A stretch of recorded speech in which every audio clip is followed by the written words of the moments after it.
Hello students, welcome back to my YouTube channel Chem Tutor. If you are liking my videos, then do like, share and comment in my videos, and also subscribe to my channel. In this video, we will learn about molecularity and order of reaction in detail. So let's start with molecularity of reaction.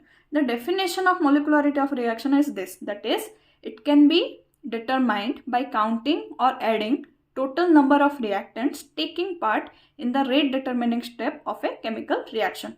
To understand this statement, we should know what are the rate determining step of reactions in multi-step reaction and elementary reaction. Okay, so let's go with multi-step reaction first.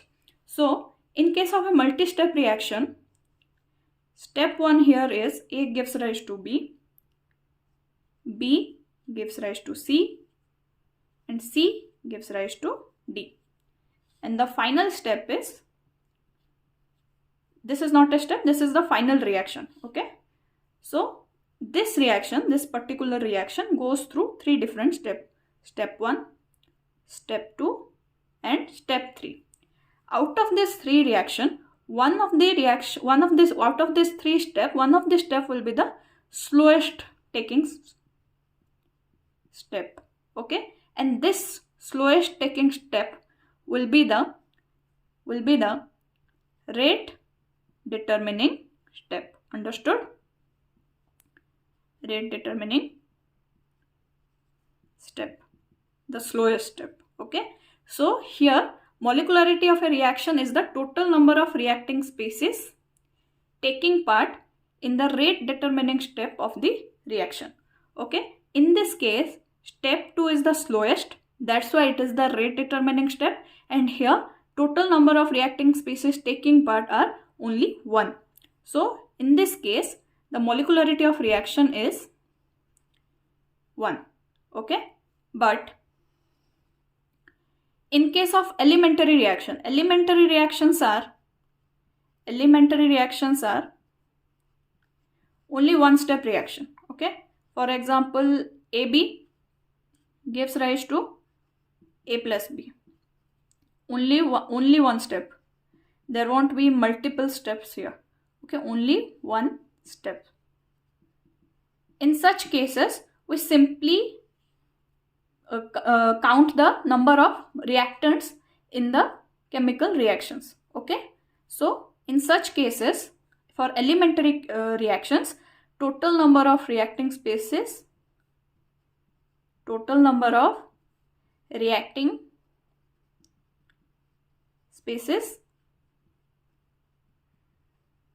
in a chemical reaction, in a elementary chemical reaction. Okay, this will be the definition. Elementary reaction. Now let's go through some example. Okay, in case of this reaction, PCl5 gives rise to PCl3 plus Cl2. Okay, this seems like an elementary reaction because there are not many steps mentioned here. So simply what you will do is you will just calculate total number of reacting species here. So here molecularity will be 1. See, in examples, most of the question will be asked on the basis of elementary reactions only. Okay, so you in such case, if there are no mention of multi steps, then you should consider it as a elementary reaction only and just calculate the number of reactants and show it as your molecularity. Okay, next example is 2CO plus O2 gives rise to 2CO2.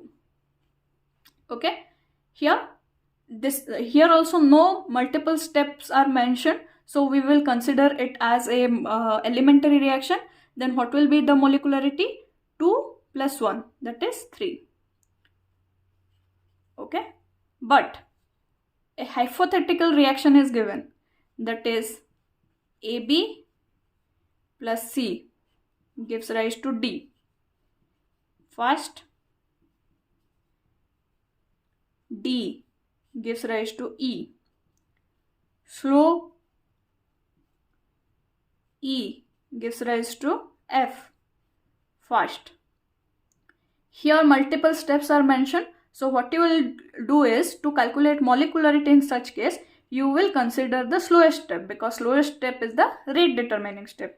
In such case, here the final reaction will be what? AB gives rise to F. But you don't have to look at here.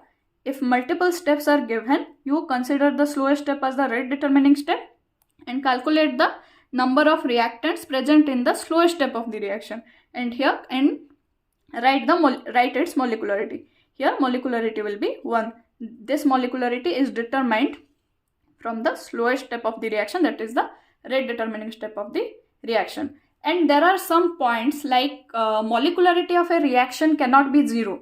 Okay, molecularity of a reaction cannot be 0. Let's write it down. It can't be 0. Can't be 0, because if molecularity of a reaction becomes 0, that means number of reacting species taking part in the chemical reaction will also become 0, and the reaction won't be feasible. So the molecularity of a reaction cannot be 0, and molecularity of a reaction cannot exceed the value 3. Okay, and another thing is that molecularity of a reaction cannot be a fraction or something. It is always a whole number. Molecularity of a reaction is always a whole number. This is all you need to know about molecularity of a reaction. Now let's go to the part where we will understand order of reaction. Order of reaction. Order of reaction cannot be calculated theoretically like molecularity of reaction. This is because it is the total number of reacting species who contribute towards rate of reaction. So theoretically it is not possible to calculate number of reacting species who are contributing towards rate of reaction. Therefore, order of reaction is calculated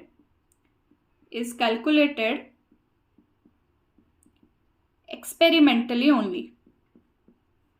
Experimentally.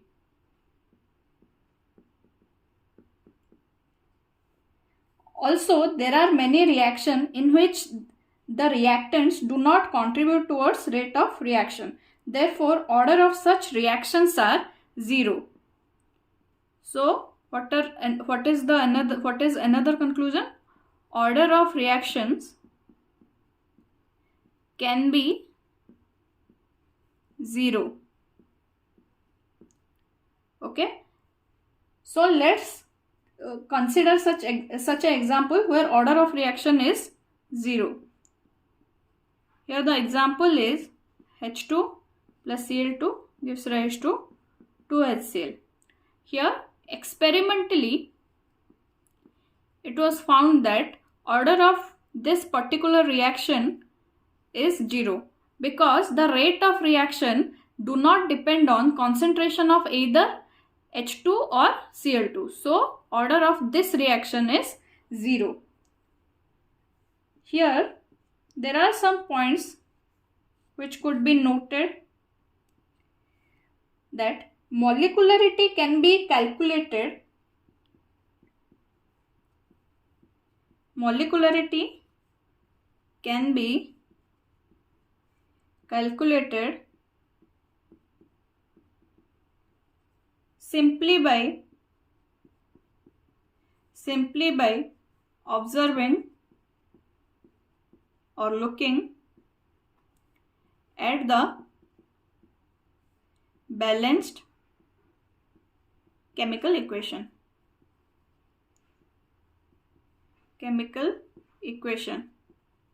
But order of reaction cannot be calculated that way.